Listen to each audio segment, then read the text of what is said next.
Enough is enough. I rush into the bathroom, slam the door and turn on the shower. The warm water flows over my body, soothing my mind and relaxing my tired muscles. What's wrong with these guys? I'm fond of beastmen, but to have a bunch of them pop into my life all at once is almost too much for me. What did I do to deserve all this? Sometimes I do fantasize about beastmen being real, having one close to me. Who would have thought? I guess they're real, right? Okay, so this guy's like a closet furry. Perhaps out there, someone would do anything to be me for even just a day, but things are never that easy. Putting the two that want my help aside, the guardian tiger, has he really been with me since I was born? I think so, but doesn't that mean if I keep him around, I'd never be able to cut ties with my family? Originally, when I come to Taipei, I came to escape my family. They don't approve of me dancing, let alone as a career. And if I went back home now... Come on, what year is this? Who wants to be a Jitong? Now that I think about it, the other two options are much better.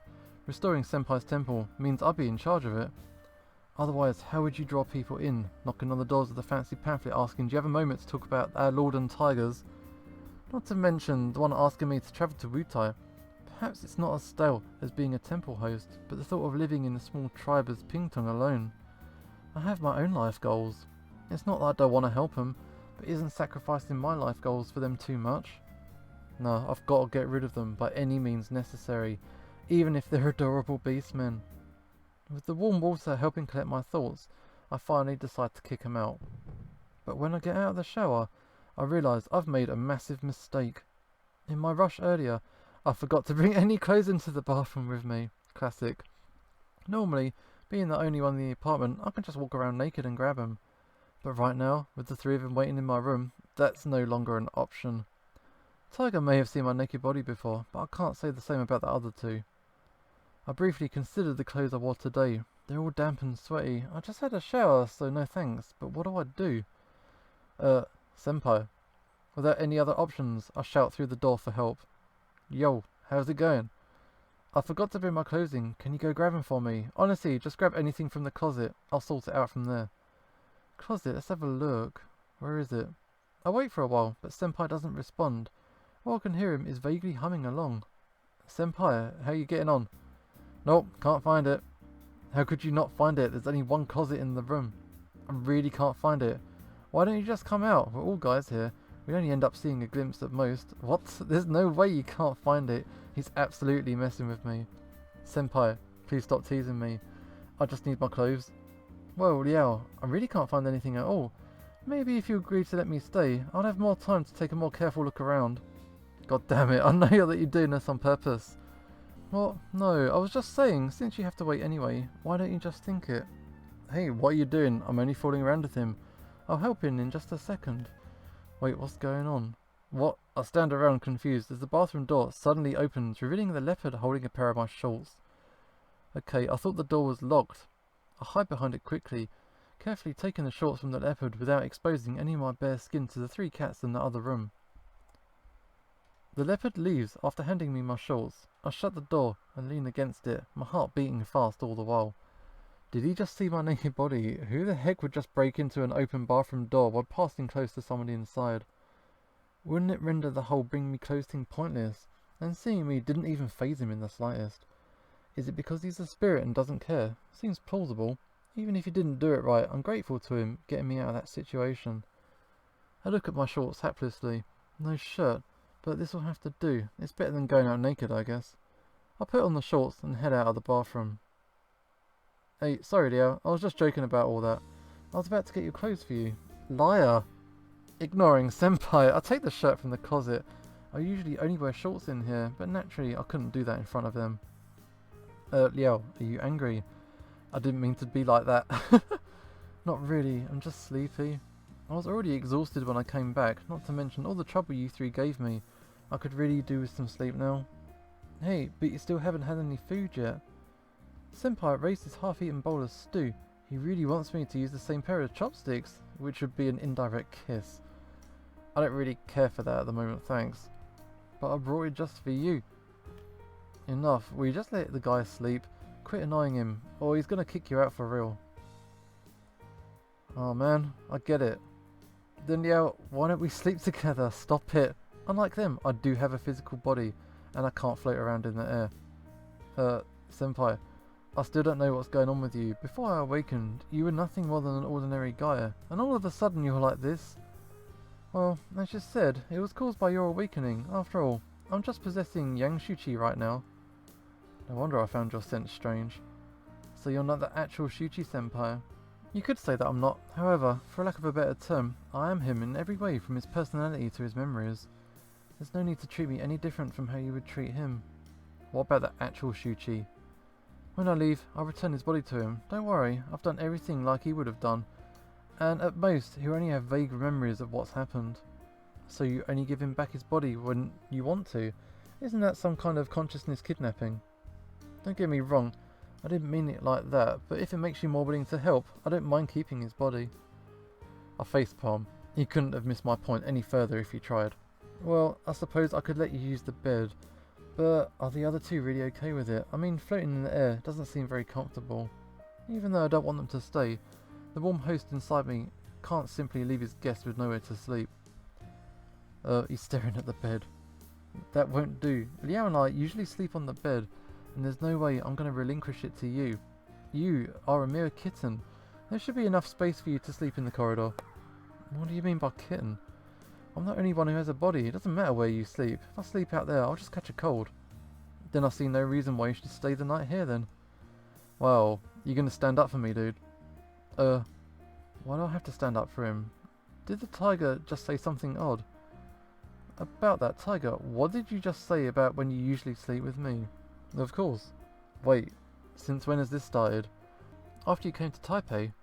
So even though I couldn't see it before, this whole time I've been sleeping in the same bed as a big tiger man. Should I be happy about that? In short, I sleep with Liao every night and there's no reason for me to give either of you that spot. Fend for yourself. But you don't even need a bed. Please let me sleep with you. Stares at bed intensely. Okay, what the hell? I don't know. I don't really mind. Okay, let's go clouded leopard. Whatever. Well, since the leopard's my guest, I should let the guest take the bed. Also, he gave Liao his powers, so I guess we owe him that as well. Well now. What? Why him? I'm also your guest, you know. You're not exactly my guest at this point, senpai. Why not? I also came to you just like him. Right, so does that mean that Liao considers me as family, not as a guest, right? Not at all. But seriously, Mr. Leopard here took a long trip to get here. I'd be rude not to make him comfortable. Sorry, senpai. Well, if you say so. Anyway, I'm happy to sleep on the floor if Liao can help me rejuvenate my temple. You're free to get lost on that. What? That's mean. If you did this for me, I'll get you a quilt. Can I have the one on your bed? Okay, just take it. I take a quilt out of the wardrobe and put it down on the ground for him. Eventually, after making a fuss, senpai gives up and starts to make his bed. My room isn't that big and the only free space is near the door, so that's where senpai's gonna have to sleep, and I'll have to step over him if I want to go out. Liao, if I sleep here, I'll block the door. So it seems, though there's no other option. Okay, just don't harass me in the middle of the night. As if I would. I don't mind if you do during the day though, okay? Do I have to say that twice? Ignoring senpai, I'll sit on the bed. The leopard turns his head to me. I suddenly feel really embarrassed. I did offer him the bed out of a courtesy, but is he okay with that? Not to mention, this is my first time sleeping with somebody else. The leopard walks over while I'm lost in thought. He steps beside the bed, picks up the quilt, gets into my bed and cuddles up in a heap.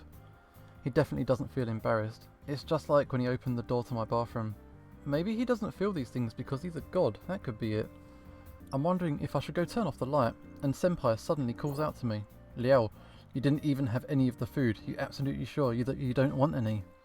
Senpai, you'll gain weight if you eat too much before sleeping, you know. I couldn't care less. It's not like you're fat, so why not? I just want to sleep. If only I had the energy left to sleep now. What? But I bought it for you. Hey, kitten, that's enough. Stop bothering Liao. Hey, I didn't mean it like that. No more. Liao needs some rest. If you stop him from sleeping anymore, I'll kick you out. Do you get me? Okay. The tiger seems like he's in a bad mood. Maybe he's grumpy over not getting the bed. Not that a guardian tiger like him should need it to sleep. I turn off the light with a little bit of guilt and then lay into the bed. I put up the quilt and try and find a space for myself. The bed's kind of small for both of us. We're so close. I can feel his body temperature.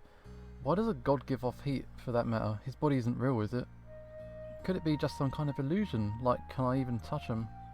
I gently moved myself, putting the quilt up a bit. Despite my curiosity, I tried to be respectful and not get close to him. But how should I sleep? I mean, I usually sprawl all over the bed, but what if I kick him while I'm asleep? Trying to keep my distance, I move back a bit, but suddenly the leopard grabs me in his arms.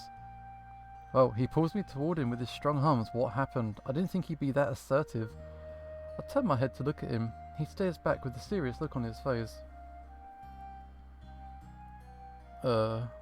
Something isn't right.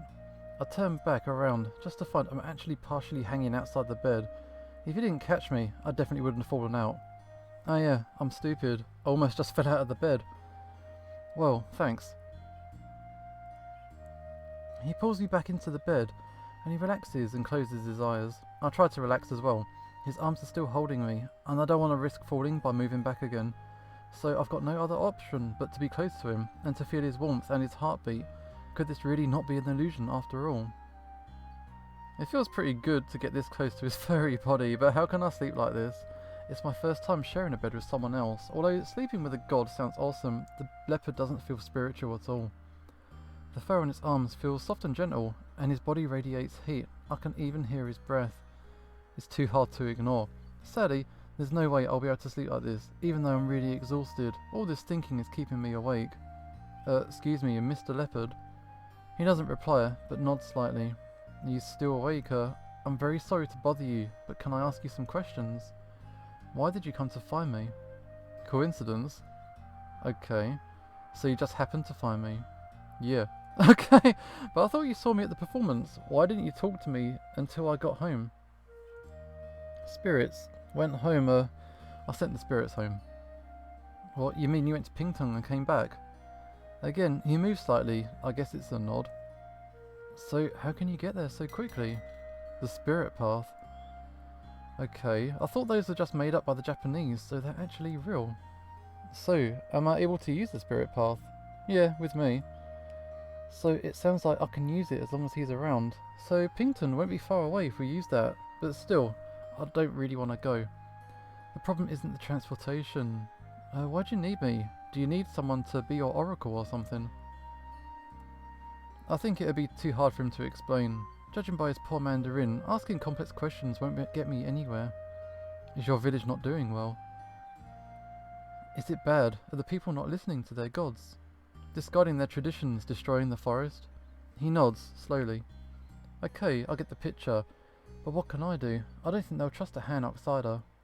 Not to mention, my family worship Mazu. There is a way, there should be. He doesn't seem very confident though. It doesn't mean I'm not willing to help you. Even with the spirit part, it's just too far away. I have my own life, and I don't want to spend it in the mountains of Pington. I feel pretty embarrassed refusing him. It's the only purpose that he came here. It's just that living with an Aboriginal tribe just isn't an option for me. I understand. Yeah? Think of you. I will. Okay, do you really understand what I said? He didn't reply. He's either not sure, or maybe he doesn't know how to express it. I really don't know what he's thinking, and I won't bother to ask. All this talking's got me feeling tired. I can't hold out anymore. I gotta sleep. Good night. Alright. He said nothing more before letting me sleep. I thought about the lost expression he had on his face as I drifted off. Alright. I turn myself over unconsciously. It's a cold morning. Before opening my eyes, I curl up under my quilt and try and get closer to the wall. However, instead of the wall, I feel something soft. I try and push it away, but it keeps moving back.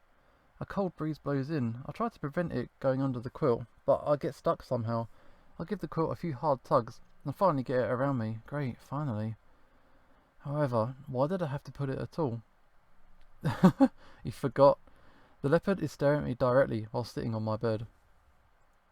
I'm so surprised, I throw myself backward, but as soon as I start falling off the bed, the leopard catches me, stopping me from falling all the way. Wow. Sorry, this guy's got good reactions. I'm now hanging outside my bed in a strange position. It's not very comfortable. Oh, what's going on, Liao? Senpai sits up on his bed, looking sleepily. It seems like I just woke him up. What are you guys doing? You're so lovey-dovey. What time is it? Senpai starts looking for his mobile, and I break loose from the clouded leopard's grasp. Morning. Morning. Morning, Liao. Hey, Senpai. I was beginning to wonder if Senpai had found his phone, but he just went back to sleep again. Lying on the floor, while his quilt had been tossed to the side. Wow, he's gonna get a cold like that. I got over to retrieve Senpai's quilt, and then found the tiger staring at me when I get back. Morning. It's a little bit embarrassing. Is he still angry with me? Liao, you're so gullible. What? Are you sure you want these two to stay? Senpai's still sleeping now, so you can't just throw him out. I know it's a lot of trouble, but as for the other one... I was about to ask Leopard of his opinion, but he speaks before I do. I'm staying, okay. I'm not surprised. Well, you see, I'm not able to throw either of them out anyway, so that's it, basically. You've really got no sense of urgency, Liao. The tiger lets out a sigh. So, I have to look out for you, and don't you do anything ridiculous, Aborigine. I won't, okay. I'll keep an eye on you. Alright, Liao, it's already 10 o'clock, you woke up pretty late today. Well, I was really exhausted yesterday, but I'm feeling pretty decent now. I pick up my mobile phone. It's just past 10, although I woke up late. There's nothing to do on a Monday morning. Alright, 10. I've got nothing to do before my afternoon class. School's nearby, so I can set off half an hour before class begins, so what do I do now? Usually, I just surf the internet, but now, speaking of that, I guess Senpai still needs something to eat. I'm pretty hungry right now, but I should probably wait until Senpai wakes up by himself.